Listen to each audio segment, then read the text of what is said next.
Hi, Jeff. How are you doing? Good, Alex, how about you?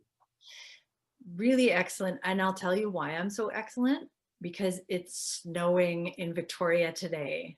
Does that make you feel excellent? It totally does because it's an annual, if we're lucky, it's an annual occurrence. And I love it, especially when it's kind of close. Like it's the first day of holidays and it's like, wow, right on, there's snow.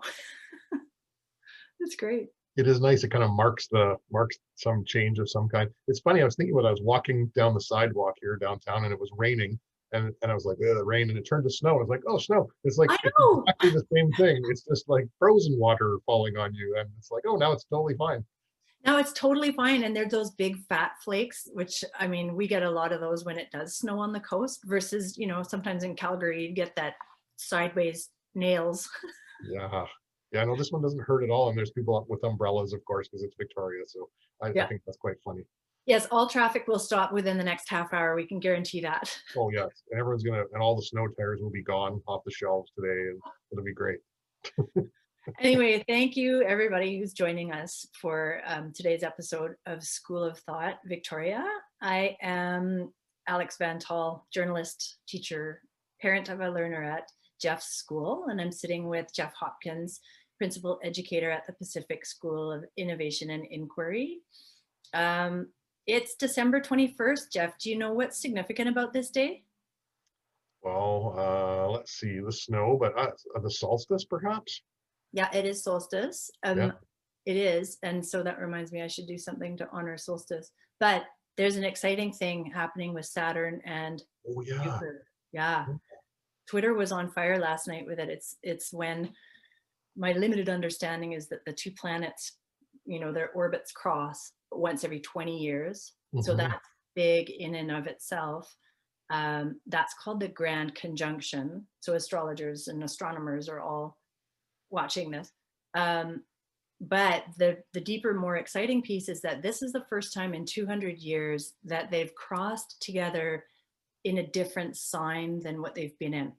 So astrologers are super excited about this because they've been crossing each other for the last 200 years in Capricorn. Now they're going to be crossing each other in Aquarius. So we've actually arrived at the age of Aquarius, and we're shifting out of um, old paradigms that are stuck and rigid, that's sort of Capricorn energy, into new paradigms that are inspirational, community focused, and what's the other I word? Intellectual. There's another I word in there. So for me, hugely exciting day, and the solstice. Yeah, That's all news to me. I don't know anything about astrology at all. It's just like I'm just no. listening and going, wow, I didn't know. I don't know what those things mean. That's really cool, except for the planet part, and then you lost me. I know, no, you're not an astrology person, and I'm not really either. I mean, it's fun sometimes. Oh yeah, it's lots of fun. Yeah, like the piece about the shifting of one viewpoint into another, that's what I'm going to take that seriously. I'm going to make that real in my mind because I'm so ready. We're all so ready to close. 2020 was like this bizarre finale, Yeah. right? It To was- whatever has been going on. And now it's like, okay, things have to be different going forward, including education. Yes, yes, absolutely. Let's hope Exactly why we're the sitting pull here. of two giant planets in a row are pulling in one direction. Maybe that'll make a difference. It'd be really Yep. nice. Yeah. Go Jupiter, go Saturn. So today, this is an exciting day. This is a day that I've been waiting for a couple of weeks since I looked ahead in our topic list. Today, we're going to talk about self-regulation in the classroom context or in the school context. So let me just lay down the conviction that you wrote out several months ago when we started the podcast, and then we're going to unpack it. Sounds good. So what you wrote is a school can be designed to make self-regulation easier. How is that? Well, how long's our podcast today? Today it will go longer. It might, yeah.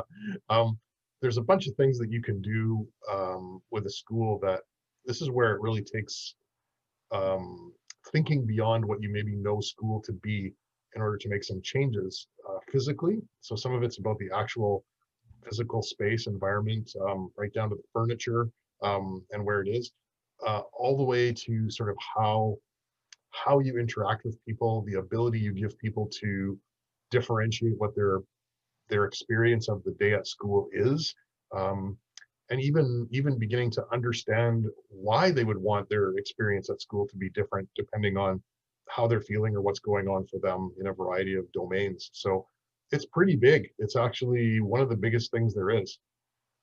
Yeah, and I think it is not well understood um, in education, in the field of education.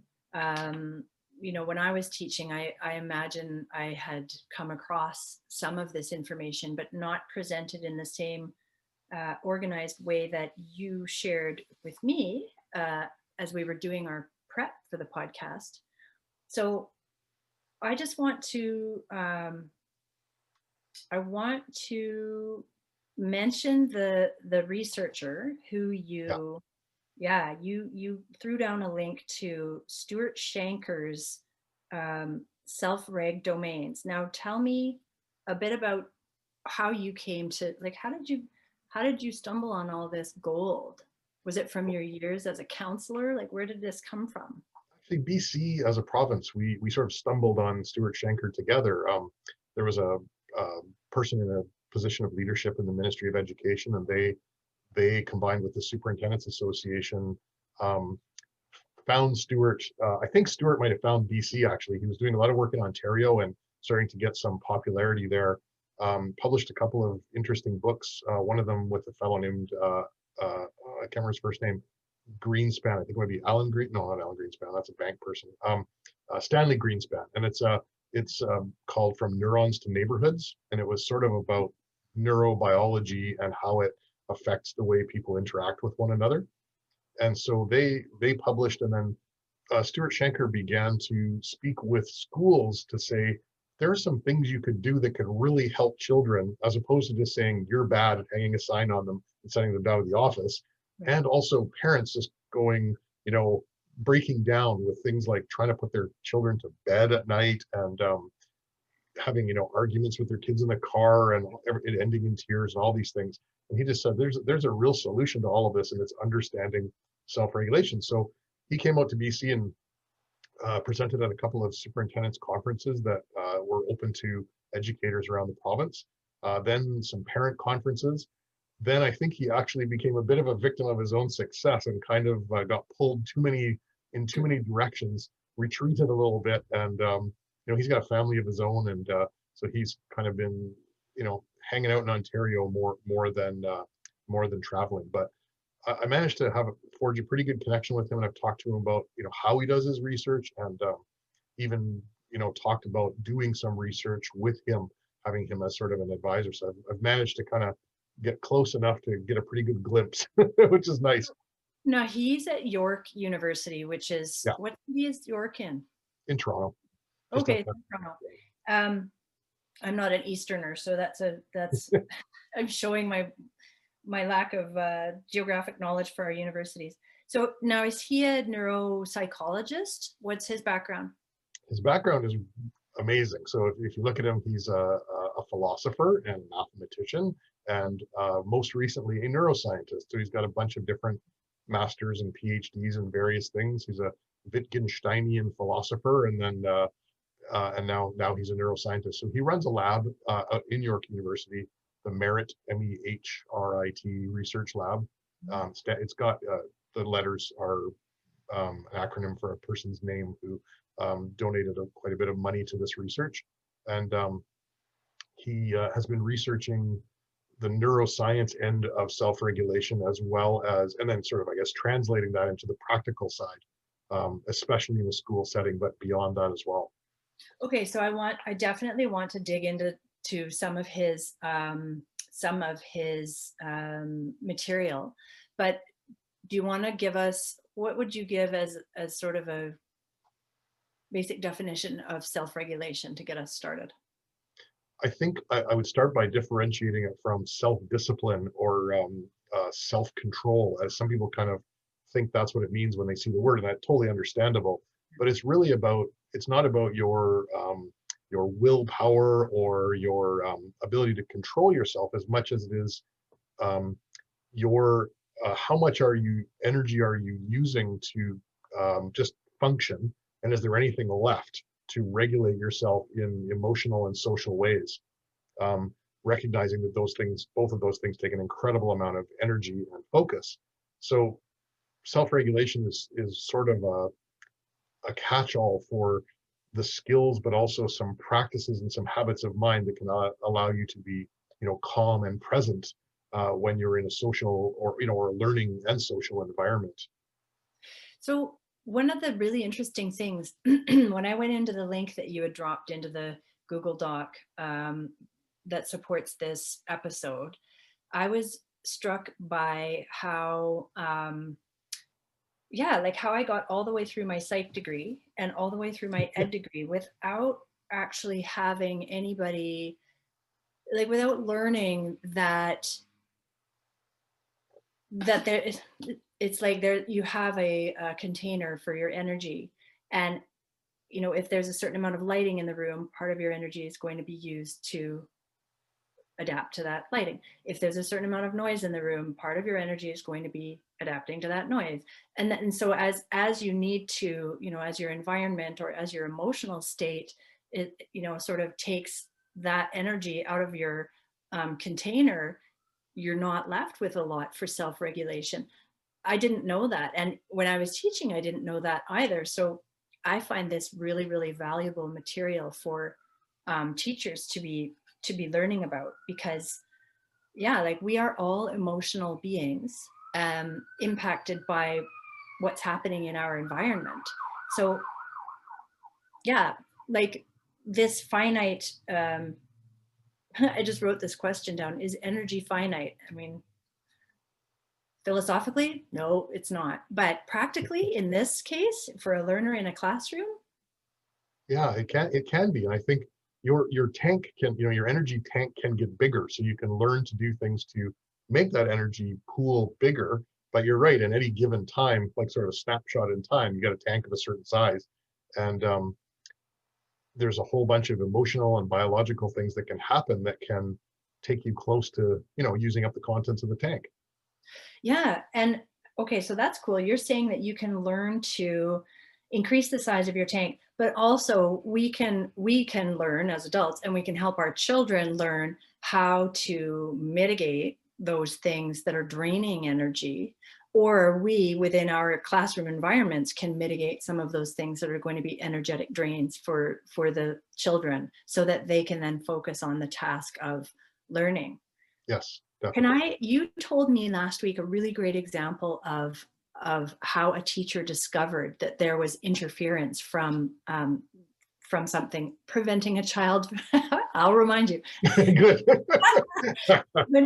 Well, this was I'll just give you the nutshell and you can explain the details. But it was a teacher, there was a child who was acting out, right? Which is always, it seems to be the child who's doing the bad thing. Um, and it took this teacher quite a while, and I think a consult with someone else, to figure out that this child was responding to noise in the environment. Yeah, this is actually a Stuart Shanker story. He was the person consulting, and he said that this is how I was sort of introduced to the concept of self-regulation. He was brought into a classroom. I think the age of the child was something like grade 4 or something like that, and they were just, acting out, and just essentially the teacher was just waiting for this child to just go off the rails, and then they would get, sent out of the room, or someone brought into the room, or put in the corner, or whatever, whatever. They couldn't manage them, and so the consultant was brought a behavioral consultant, and I think it was Stewart himself, but he was just saying that he noticed that he spoke with the child and found out that the child could hear a sound, and he couldn't hear it because he's too old. And as you know, your frequency drops after you get a little older. You can't hear all the high frequencies, but this young child could hear this squeaky bearing in a fan that was in the ceiling in the school, and they either fixed it or turned it off or something. And once they did that, they were able to actually, that was one thing off the pile of things that were using up energy. There were other things for sure, but for this child, that was a big one. And it kind of brought them down under that threshold of being flooded with tasks that they couldn't possibly cope with. And they were able to cope with being there, and everything got better right away. So for children who are tricky to school, you know, like tricky to get compliance from or tricky to work with, are you thinking that self-reg barriers are often the culprit? I think so. And when you try it out, I know it's not completely scientific, but when you sort of go with that working theory in your head and you start to think of ways that you could reduce inputs or whatever it might be, or allow someone to change things up a bit, because it's different for different people, give them opportunities to make changes and reduce the number of things that we sort of force on people that require that energy, you can see a change immediately, like instantly, for really everyone, but especially for the people who often, struggle in school environments. So let me, I've got a list here. I was so excited. I printed off these example stressors, and Oh this yeah, is on the, will you throw the link out onto the video yeah, when, well, yeah, so that people can just go to self-reg.ca, and then there's a longer bit to the URL. They'll go right to these lists. There's 1, 2, 3, 4. So there's stressors in the biological domain, stressors in the emotional, cognitive, and social and pro-social domains. So I'll just read a few things, and the list is alphabetical. These are stressors in the biological domain. So anybody who is a teacher or a parent who is listening, here's some things that will impinge on that energy. Bright lights, busy traffic, caffeine, car or truck fumes, chapped lips, chronic pain, digestive disturbances, eating sounds, eating sugar or candy, we know that one for sure, hearing difficulty, hormonal changes, humming of power lines, insufficient solitude and quiet. I actually went through these lists, Jeff, you'll laugh, and I put a little arrow next to the things that affect my energy. oh yeah, yeah. I think you almost naturally find yourself doing that when you think about, oh, how does this apply to me? Kind of like when you read any health stuff on the internet, but this one So easily applies to everybody. yeah, and so this kind of I think familiarizing ourselves with these lists will help teachers be, what is the word, more forgiving of children as they seem like they're acting like bad children. Yeah, I think forgiving first, and then also it makes you think a little bit differently about what your strategies might be. It's not that someone got up in the morning and said, okay, what are the rotten things I'm going to do to my teacher today at school? They got up with every intention of trying to do school, maybe even worried to death, knowing that things tend to go off the rails. And then if it's someone where it's sort of chronic, and then they get to school, they get flooded, they can't manage all of those things that happen, and it goes off the rails. So your strategy isn't about talking to someone about an act of will, it's about helping somebody find solutions. So you're on the same side as this person who is, as a teacher, maybe making your life kind of miserable, but it's not about you. And there's some really good work that teachers or principals or who or parents can do with children to help them get to know themselves better as they explore to identify these things. Because, like, quite honestly, when I look at the emotional list, emotional stressors, there are probably a great number of adults who would be hard pressed to actually pinpoint what is the cause of my agitation, right? A lot of us haven't been taught to name our feelings, other than good, great, crappy, hungry, right? So like from the emotion domain, some of the energy blockers, some of the things that cause dysregulation are disagreements or arguments, doubtfulness, embarrassment, guilt, helplessness, intense surprises, right? And I think we can all think back to a time in our own life when, yeah, being kicked out of class was, I mean, I was kicked out of class in grade 7, and that would have definitely taken all my attention for the rest of the day, if Oh, not yeah. for the rest of that week, right? Like Yeah. I would have been shamed, and I was being a jerk, I'm sure.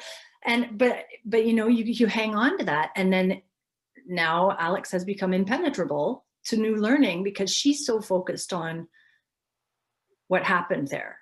Yeah, yeah, and that's just a great example of so many of the things we do that deal with, quote unquote behavior. I mean, everything is behavior. It's just how people act, but the kind of behavior we don't want, the ways we tend to deal with it are often the worst ways that we can deal with it Right? if you want to see any change.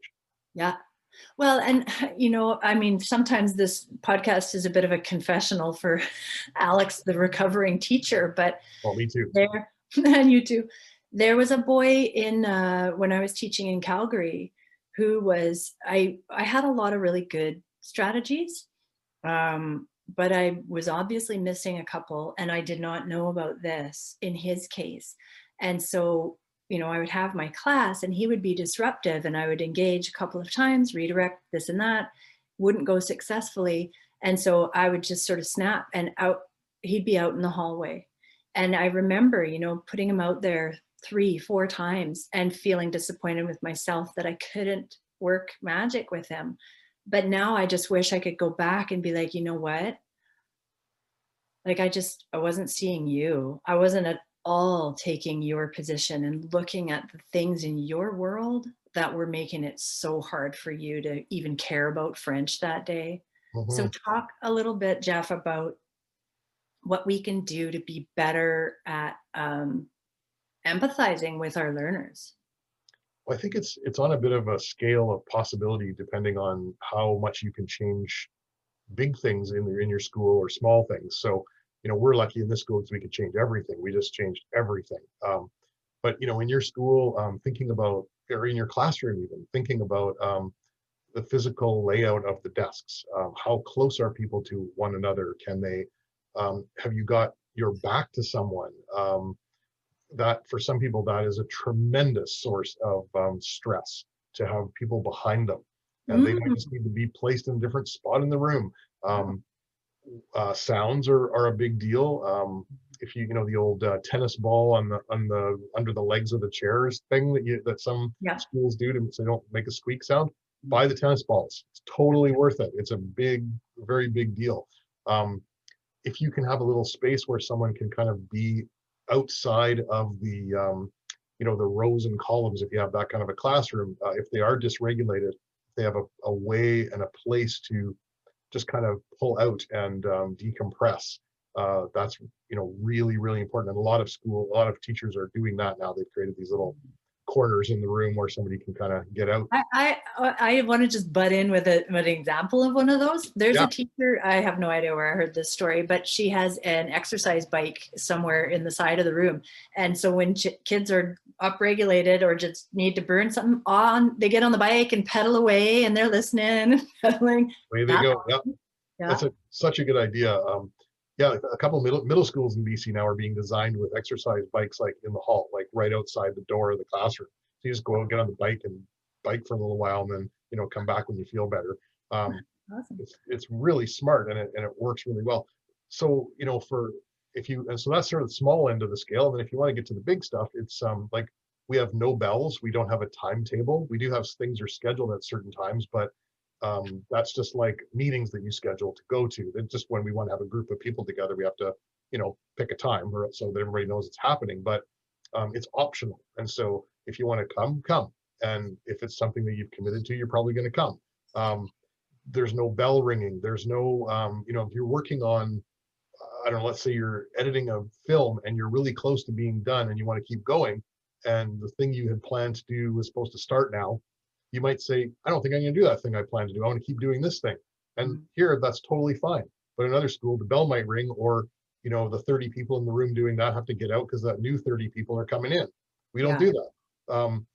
Also, people might come in and say, today I really feel like being around others. And then they might come in and say, today I don't feel like being around others. Or right now, I don't want to be around people. Or I'm under stimulated. I need some sound. I'm going to put some headphones on and play some music. Or I'm over stimulated. I need to go to the sensory room or to the quiet space. We have differentiated spaces for all these things. We Mhm. changed our lighting so that we're lucky we have good light from the outside in Mhm. most parts of the school, but we changed all of our lighting over to LED spot lighting away from fluorescent tube lighting, recognizing we have a little more control over what you do with it, its brightness. Also, it's not flickering, things like that. That makes a That massive drove me difference. crazy. Do you remember flickering fluorescent lights from your school days? Well, I didn't know, but I thought everybody saw stripes on fluorescent lights, and I couldn't figure out why anybody used them because that's what I see all the time. Like, so Wow. when I'm in any place that has fluorescent lights, I see stripes. They look like zebras. They're sort of like the Mhm. stripes are zooming along the tube. And I Wow. just thought everybody just thought that was okay. I didn't realize that that's not something everyone sees. Right. One day I found out when it was really cold in a building, I can't remember, it was a gym, and the lights had just been turned on. You can see the stripes really clearly. And someone goes, "Oh, look at that! You can see stripes." I'm like, "Yeah, they're fluorescent lights." And then I realized that that's unusual. So I couldn't stand being in a school when I was a kid because it was like psychological torture. Yeah. Like, how could you be in a room with all these stripy things? Yeah. No, I totally get that. Well, so yeah, you're saying there's a lot of things that that can be done structurally within the school. Um, and talk a little bit more. Yeah, talk a little bit more about the no bells, no schedules. You know, some of the things that Psy has implemented to really enable participants and learners to stay in the learning zone that they're in, self-regulate, you know, just have a harmonious time at school. What else have you done? Well, those are big ones. I think part of it is making people aware of how to use that freedom is probably the the next biggest part. Is when you're new to the school, you're like, what the heck what am I supposed to be doing right now? So you have to create a plan for yourself. We have an organizational teacher group that helps you do that planning, sort of short term and long term, which makes a difference. But even then, it really is a paradigm shift, a true shift. If you've been into a sort of a mainstream school, it's just bizarre. It takes like a really 6 7 weeks before you start to get your head around it. Mhm. It's so different. So helping people understand, you might need to go from the collaborative space to the quiet space, maybe through the day. Maybe you just spend a half an hour there, or the other way around. And people they learn to experiment with that because we kind of ask them questions about, have you tried this, have you tried that, a little bit of nudging, a little bit of questioning to raise that self-awareness.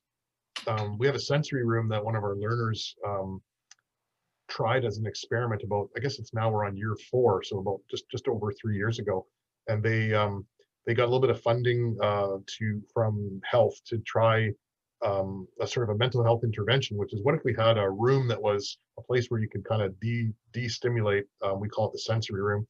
Low lighting, some fidget toys, a weighted blanket, a rocker, um, a Zen painting thing, that kind of stuff. A Zen stand you Yeah, can one use. of those. Yeah. And Oh, anyway, so we were doing letting people decide if they wanted to go in. They would just sign into the room, close the door. You can see on the door that someone's in there, so the door isn't opening every 5 seconds. And then the idea is you'd be in there sort of 15 20 minutes, maybe half an hour at the most, one person at a time. And then when you come out, you just talk about when you went in. How did you feel on a scale of 1 to 10 when you came out? How did you feel on a scale of 1 to 10? What did you do when you were in there? And after doing this for about 6 months, we had a lot of survey information and found that people, went in feeling, like 2 and came out feeling 7. wow. And they said, I meditated, or I just read a book, or I just sat there with my eyes closed for 10 minutes, or whatever, put the weighted blanket on and, painted, or whatever it might be. And we gathered enough information to say, we cannot do without this room. As much as we could use the room for something else, we Yes. need this room. So, Yeah. yeah.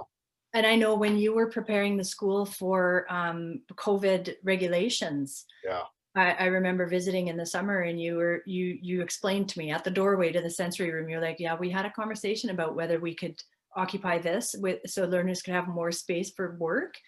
And we decided the value of this room is too important to help learners, come back, get their feet back on the ground when they've lost touch. absolutely. And even, we know there are learners, in every school, there are learners with, anxiety and other things as well. We have a couple of learners who they come in the morning and the amount of energy it takes for them to walk through the door of a school because of their, Yeah. years of anxiety usually about school. School is a trigger or the cause or both. And they, a couple of these people, one of the first things they do, usually within the first hour, hour and a half of the day, is go into the sensory room. Mhm. And they might just be there for 10 minutes. But Mhm. if they don't do that, if they know that's not waiting for them, they don't come to school. They just won't come. And so their pattern has been not going to school until they've come here and go, oh, I have all these options available to me and I can make these decisions anytime. Like when I'm ready, I can make these decisions. I can leave a group session when I need to. I can come into a group session when I'm ready to. Yeah. I just like a normal, polite adult, you say, excuse me, and you go. it's Yeah. not a big deal. But often schools have this, this like sort of thumb down, why are you leaving? You can't just leave. Mhm. um, what if you weren't supervised by someone? But again, our teachers are spread out around the school, and some of them are not in a group session. Most of them aren't in a group session at the same time. So there's, ample supervision and people to ask for help Yeah. without having you penned into a room with them. Yeah. Yeah, like the learners have ultimate freedom at SCI, to choose what they need, to pursue what they need. Um, and schools are sort of along a bell curve, right? Some are still fairly dictatorial in terms of you need like to ask my permission before you go to the washroom. But in recent years, we've seen, a lot of loosening of the, do you need to go get a drink? Please don't disturb us. Go ahead and get your drink or have your water at your desk. Some schools are even like, yeah, have a snack at your desk, because if I was working at a desk, I would have some snacks. So it's good to see that there are some, there's a lot of educational spaces right now where the adults are trying to make more room for the children to be able to regulate themselves and take care of themselves as the day goes on. Yeah, absolutely. And I think it's different from at different age groups too. I see elementary level educators doing a Mhm. really good job of this and actually having done for the most part for a very long time. I Yeah. see high schools still probably being on one end of that bell curve, generally speaking, where Yeah. they're not doing it as much. And some of it's just structural, just we got 57 minutes, the bell's going to ring, you're going to leave, another group's going to come in, clean up all your stuff, don't get too comfortable. And if you're this year on the quarter system, if you miss a day, you've missed, twice as much time in your class, because of the way some schools are doing the handling the pandemic timetabling. Well, and you just said clean up your stuff, and that reminded me that yeah, at the elementary level and certainly at the primary level, children aren't moving from room to room. Mhm. They're in a homeroom, which is their nest, and so they've got their cubby or their closet or whatever the teacher sets up. There's a reading corner. When I was teaching grade 5 and 6, I had a reading corner, um, and so kids could go there.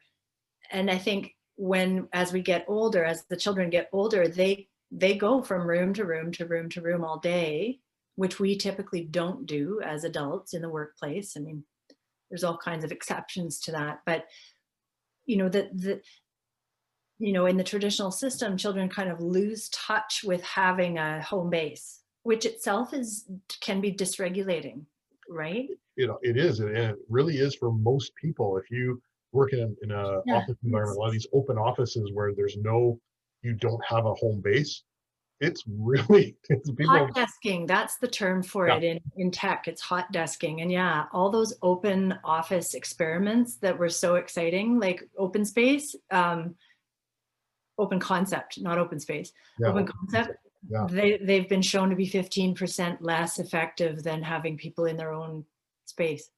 Yeah, unless you build in some nests, and so the companies that make these little quiet rooms, and they've made a fortune off these open concept offices because they know people need the ability to find a way to regulate, and that you can't always do that. So yeah, it's a pretty big deal. And again, it takes conscious effort, and it takes thinking about, what are all the things that could be, in the biological domain, like how comfortable are the chairs? How is it the right height to go with the desk? Are people sitting down for 6 hours? Um, do you have a semester with no PE? Things like that. Like in our school, when you want to go to the gym, you just go to the gym. you say, oh, I really feel like going to the gym right now. So the only thing, again, pandemic, is that we have the YMCA that we use for our PE. You have to do an appointment on an app, Appointment. Yeah. but generally speaking, you can go. So we have a teacher that will take groups on a regular basis, but if someone really needs to go, I say, I just need to go swimming, they just go swimming. Or I really need to go, like, go on an elliptical trainer for 20 minutes, go. So Yeah. that helps with regulation too. So one of the things I wanted to mention is, you talked about the weighted blanket in the sensory room at Sci. Yeah. And a few years ago, weighted blankets were not um, well known, not common. Now you see them, out there. Hmm. Um, I remember having a conversation with my youngest son's grade 1 teacher, who she had done her master's in special education. So she was very masterful. She was doing her PhD at the time that she was teaching um, Jonas, but she was a master at helping children self-regulate.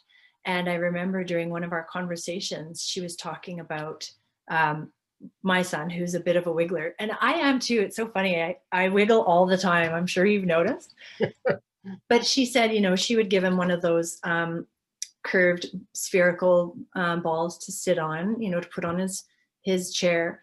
Um, and she said, for some children, what they really loved, they would go and lie on the sofa, and she would come and put a really big bean bag on them, a big, heavy bean bag, like Hmm. right on this little person. Yeah. And she said, and I had no idea. I was like, you're kidding. Like, this is so cool.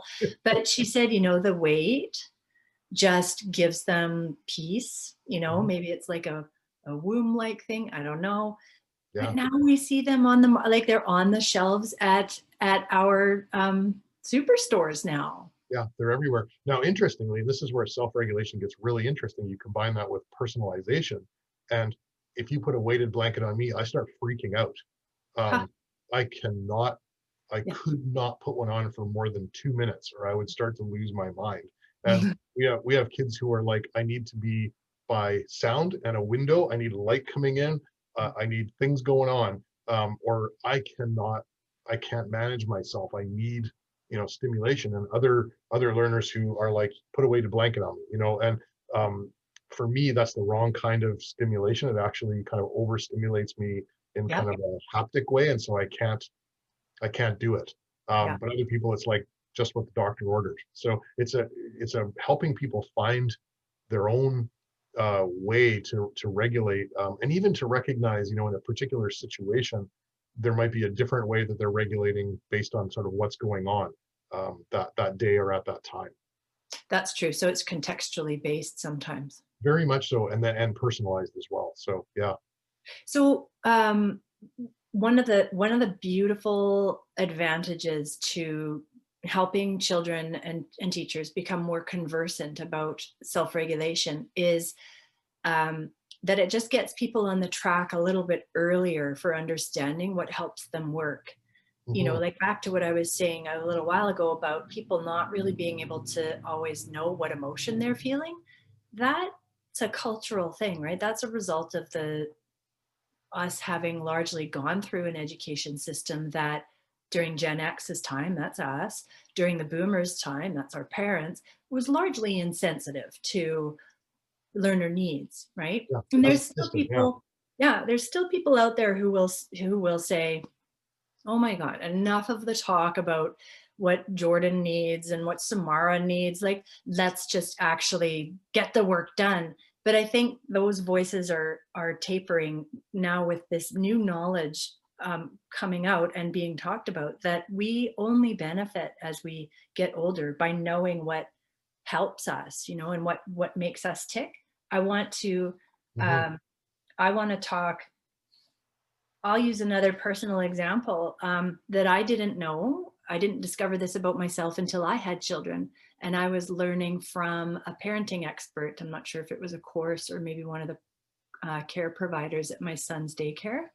But she was um, talking about transitions being a difficult part of the daily landscape for toddlers.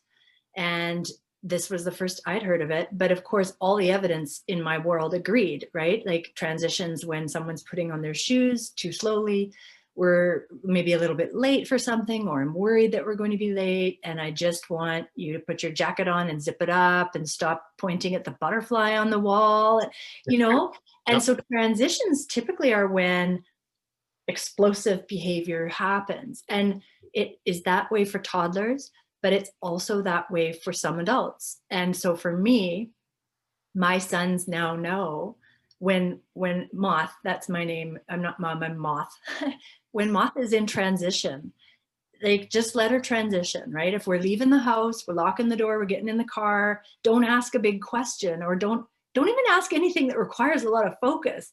But I would not have had that knowledge about my own limitations and needs if I hadn't been taught by a wonderful early childhood education expert, right? So we need to get this information out there.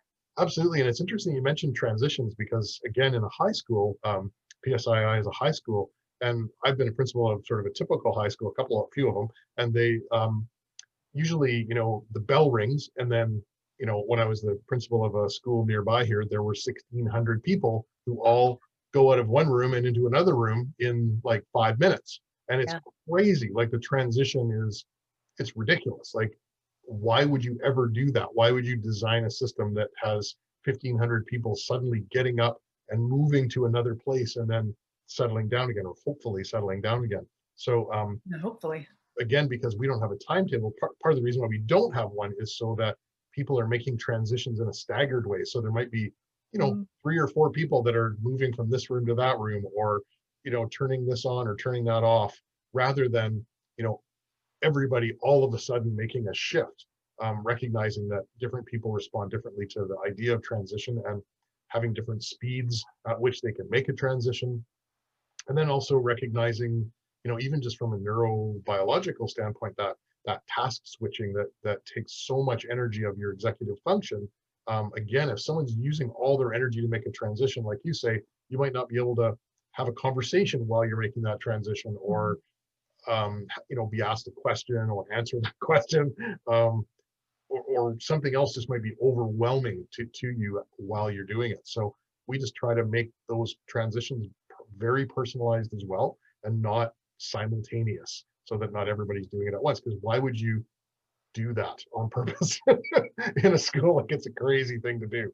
Well, and I know that this is part of your methodology, right? And we've talked about this lots over the years, but even at just listening to you explain it now, I'm struck by um, the absurdity. I don't know if you've ever seen footage of those crosswalks in Tokyo where actually Yeah, all the traffic stops and then all the pedestrians go. I mean, you're familiar with Japan, so yeah. of course you know these things. I've been on that crosswalk, the Shibuya crossing. It's fantastic.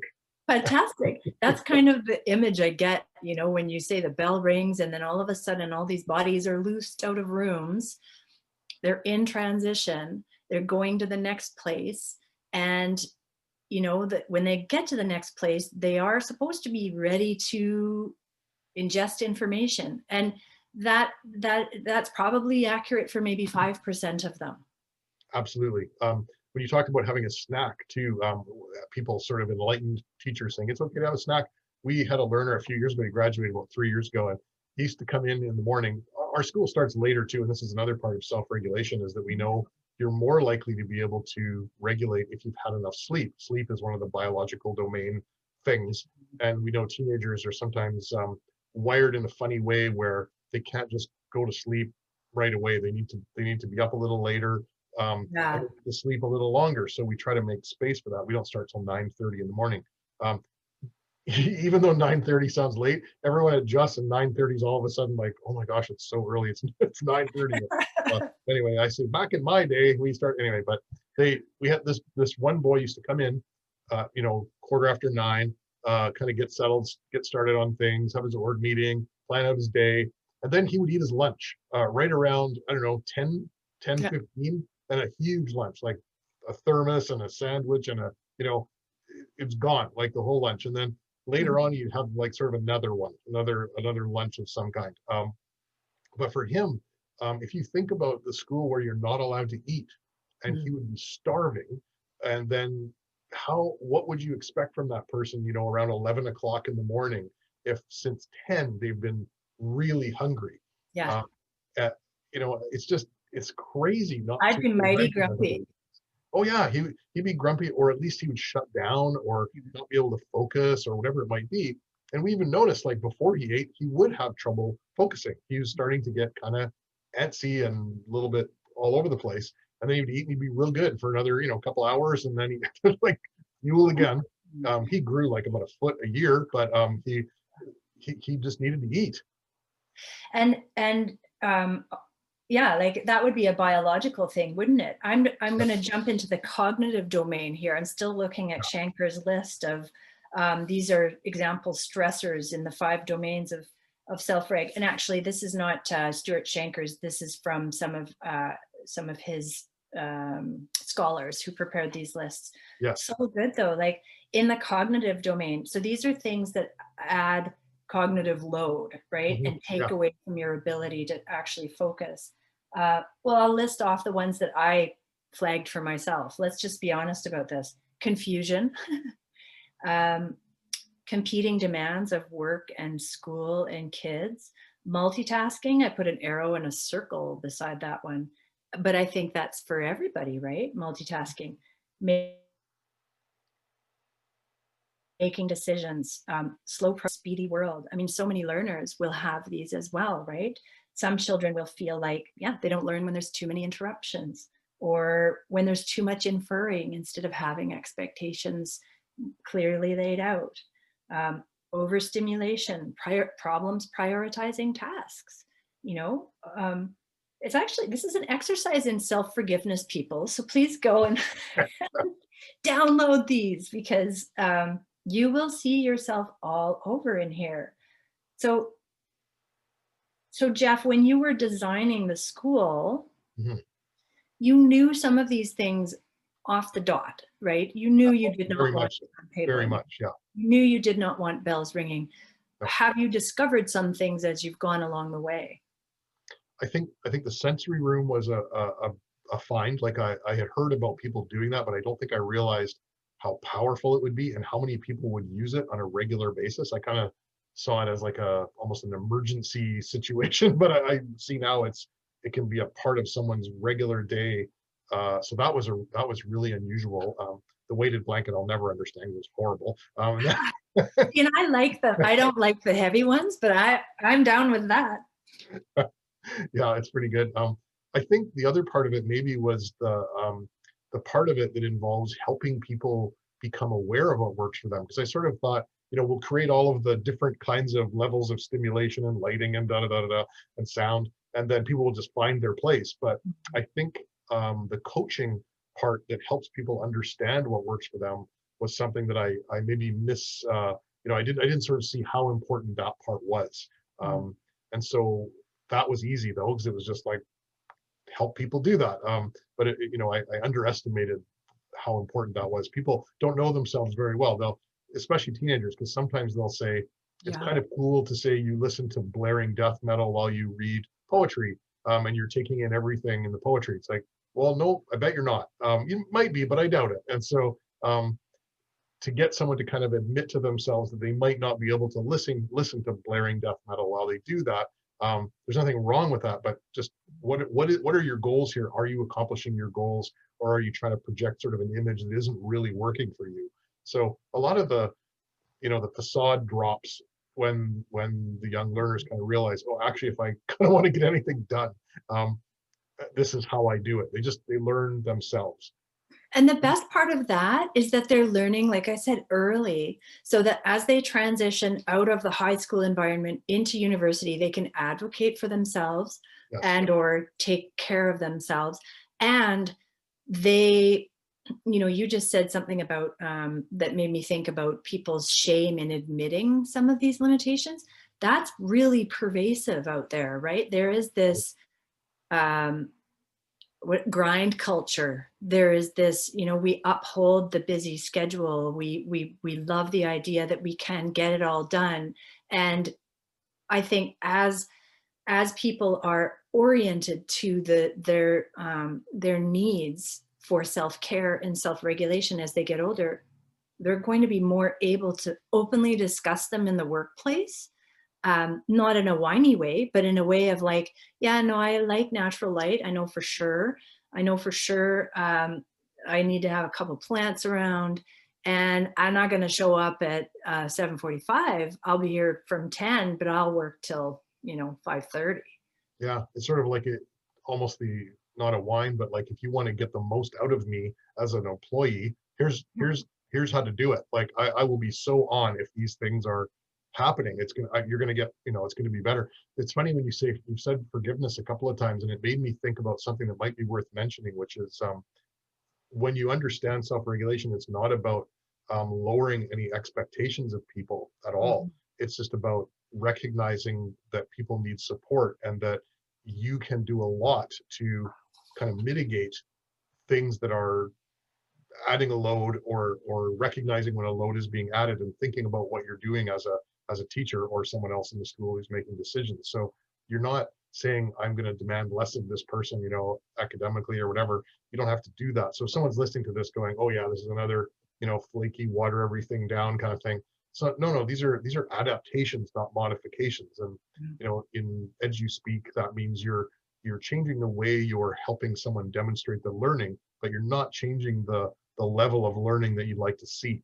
Yeah. So what we're finding the opposite, actually, which is we're seeing people go to much greater depth in their learning, because they have all of the tools, the knowledge, and the environment in which to self-regulate on a more kind of regular basis. Yeah. It So allows them to do better.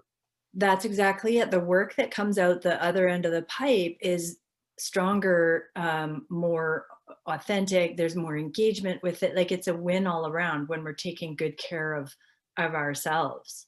Yeah, I it's really good. wanted to go back to that example that you gave from when Stuart Shanker was talking about the boy in the classroom with the squeaky fan bearing. I mean, imagine that, being able to identify that and pull that out of that child's experience. But the important thing that Shankar in that case gave to the child was that he was seeing that child as a unique individual, um, fully equipped in the same way that we are as adults, with emotions, experiences, story. Like, he teaches, and promulgates this idea of being able to actually see someone as a being that needs different things perhaps than you yourself, but those needs and requests are no less important. And I think that's really missing in a lot of schools. I would agree. It's funny, that when you, at the very beginning of this talk, and you'd asked about, sort of what a teacher needs to do differently, or how, how it might change the way you do things. I think the biggest one is not so much tools or tricks or tips, but how you see people. And if you begin to think that way about people, the way you do everything else kind of changes as well. And the learner feels it. So we've talked before about building trust. And if you're always doing things to people, and you're not considering in any way what that person might actually need, it's very hard to ask for some other things that require trust, because Mhm. why would there be any? How could you even have trust if you didn't really have any connection with the person, or have the person feel that you had any idea who they were? So to me, that's actually the most important. It's funny because this self-regulation stuff has spawned a massive industry of all kinds of things that are especially to do with, like, fidgety type stuff, like a little, Mhm. Yeah. one of the tricks that I learned very early on when I was learning about this was putting a bungee cord around the two front legs on a chair, so that just about maybe this high off the ground, so that if you're fidgety, you can put your heel on the band and kind of bounce your foot on with a little bit of resistance, and it's Brilliant. really cool. And for me, it's great, and so I actually do that because it stops me from going crazy, because I kind of have too many things going on. So it's really helpful. But it's not a thing that now everybody has to have a bungee cord on their chair, because somebody would be like, Right, get this stupid bungee cord off my chair, it's driving me crazy. So right. it's a matter of really seeing each person. That's Mhm. why the personalization is so important. It underpins everything else. It's not, oh, now here's a new thing I'm going to do to everybody equally at exactly the same time. It's no, there isn't one thing that you're probably doing for or to anyone at one time, ever. Yeah, well, that's good. It's not always one size fits all, and it's not always one solution will fit all either, right? Right. On that theme of talking about seeing people for people, I want to flag this book, Leadership and Self Deception. It's not shining too much. This is by the Arbinger Institute, and this was brought to my attention a few months ago. And I read a lot of leadership stuff, a lot of team building and culture building stuff.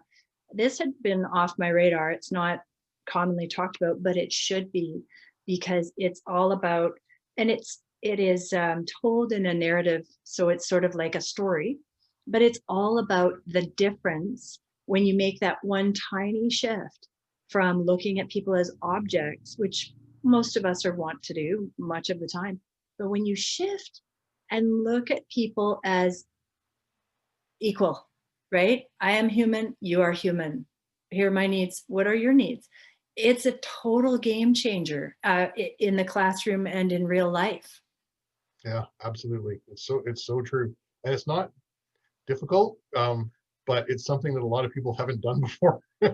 especially in these hierarchical organizations where you're slotted into your spot in the pecking order, and you feel sometimes even trapped in that by saying, my job is to make these people do X, Right. or whatever it might be. And it's like, you can just break right out of that. That's just totally made up, um, just garbage. It's actually pretty old leftover stuff from a bygone era. So if what you're trying to do is help people learn, you're allowed to see them as people, and they're allowed to see you as a person. And they're allowed to see you as a person. Yeah, Yeah. we still have these hierarchies in high schools. So what do you say about that?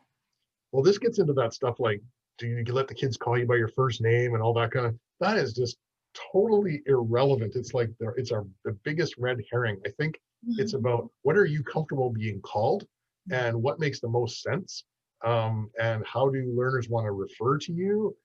For me, it's different. Like, different people call me different things. Mhm. We have a teacher here who has had a first name that was the same as another teacher, so everybody calls him by a weird variation of his last name. And it's like, it's like, what? Where did that come from? But it's really just a matter of, everyone kind of doing what makes the most sense and being true to themselves and their relationship with others. So I feel like, as a teacher in this system, you need to put your ego away, and you need Mhm. to, be a human and be fully present, uh, and remember that your job here is to help someone learn. You're here to facilitate learning. That's it. You're not here to put you know put your thumb on somebody. You're not here to show them, why you're better than them or anything like. In fact, it's the opposite. Often it's about tearing that down so people feel like they can ask you the questions they need to ask you to be a better learner, take the risks they want to take, or maybe don't want to take but should be taking, in their learning. They don't have anything to protect themselves from. You're not a threat. And that's another, not something that most individuals get up in the morning and say, I'm going to threaten kids, but, um, you're kind of wearing a badge that is part of the system, and unless you actively remove that badge, you're wearing it whether you like it or not. So it's an act of, commission to make yourself a human being as a teacher, not just something that automatically happens. You can't just say, oh, everybody knows that. You have to actually actively make that happen. Yeah, and I think there is a lot to be borne in mind around that ego piece. And when we're using the word ego, we're not using the word in the way of being conceited or fat-headed. We're talking Yeah. about the spiritual ego of self, right? And and teachers do, well, no, actually, it's both egos. Teachers often do rely on that, um, thou shalt, right? I'm the one who's in charge here. Don't talk back to me. But what we see and I'm just thinking, connecting some dots here on the fly, actually, there's such a lot of difficulty out there with conflict, being able to handle conflict, being able to navigate conflict. So most adults don't like it, avoid it, need lots of tools to work their way through it. And I think part of that comes from having gone through a school system where they don't have a voice, or when they raise their voice, when they challenge a teacher, they're just shut down. So by the time they get out into the workforce, and parents do this too, it's not just teachers, but this idea that kids have fewer rights, or that they're less of a person, they're like people in training, that is not correct, right? And so when you kind of have this dynamic of, you be quiet because I know what's going on and you do it my way, that creates people who then go out into the career world, don't know how to advocate for themselves, don't know how to gently bring something into a conversation, don't know how to take feedback without taking it personally. It creates all these ripples. Yes, and then perpetuates, because then they become the next group of people that does the same thing to the next group of young people. So it's it's perpetuating. Yeah, it's true. So we need to nip this one in the bud. Definitely, absolutely. What did we miss? What do you want to go back over? I think the only thing I was going to mention, and you reminded me in that when you were talking about conflict, but I think we'll probably save it for another podcast, which is talking about how part of self-regulation is also in the sense of school discipline practices, having a restorative approach as opposed to a punitive or reward and punishment based approach, where part of the self-regulation is or recognizing that self-regulation can be underneath this, and recognizing that there's often a function to behavior even if someone isn't conscious of it.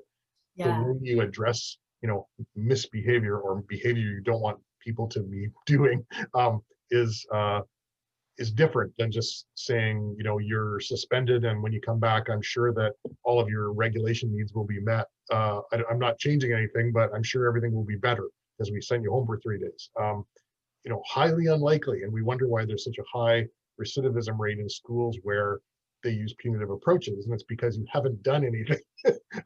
All you've done is scared somebody, and it might have a temporary effect, or they would be really careful not to be caught, or they stop doing other things that they should be doing because they're afraid of you, as opposed to helping someone meet the expectations that you'd like them to meet in a way that supports them, as opposed to just smacking them. Yeah, so actually that's something we should talk about in a future podcast, because I can see here, like, if we're unearthing, say, some of the stressors in the emotional domain, or the pro-social domain, those can be big things to reveal, for a child to reveal, or for an adult to help a child reveal.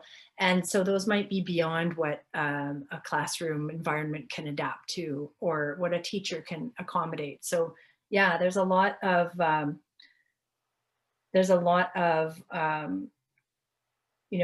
teachers might need to lean on their colleagues for guidance around how, okay, now we found this out about Jordan. Now what do we do to support his learning? What do we do? And you bring up maybe the last big point, which is the other thing about the structure is, again, if you've divided especially a high school up into, I'm the English teacher, I'm the math teacher, I'm the social studies teacher, I see this person for 58 minutes. When am I going to deal with when am I going to talk to them about their underlying function of their behavior? I need to do the Louis Riel rebellion. So it's like, well, yeah, but so why do you organize your school that way? That's stupid. Like, it doesn't make any sense. So tell us what you really think, Jeff.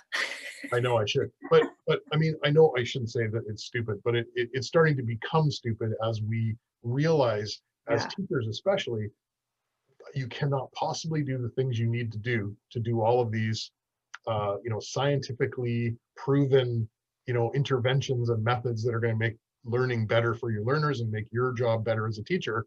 And then people are trying to stuff these things into this structure that does not allow them to fit. And then then you feel really tired and dejected, and like you're not doing your job as well as you could be, in all of these things. And I see it all the time, especially on social media. Quite a good community of teachers, especially on Twitter, who are just absolutely run down and dejected, Yeah. not because of anything they're doing, it's because it's impossible for them, as the literature 12 teacher to help somebody with self-regulation. You just don't have time, ability, space, it's, yeah. So anyway, we need to change that larger structure so that it's not just about, teachers do better, because I think teachers hear that enough. Wow. Okay. There's a big note to finish on. So for anybody listening, for everybody listening, watching, um, the steps to changing that structure, that's the whole point of School of Thought podcast. So in the episodes, zip back and forward through the episodes and check them out, and go to the school's website, www.learningstorm.org, because Jeff and his team have got a lot of the tools there. And it's trial and error, but Jeff's and some of your contemporaries have really broken a lot of ground for how we need to shape education to more properly support learners. So this is a good start. Jeff, thank you as always. It's wonderful to chat. Definitely. Thank you, Alex. That was good. That was a good conversation. That was a good conversation. I'll see you next time. See you next time.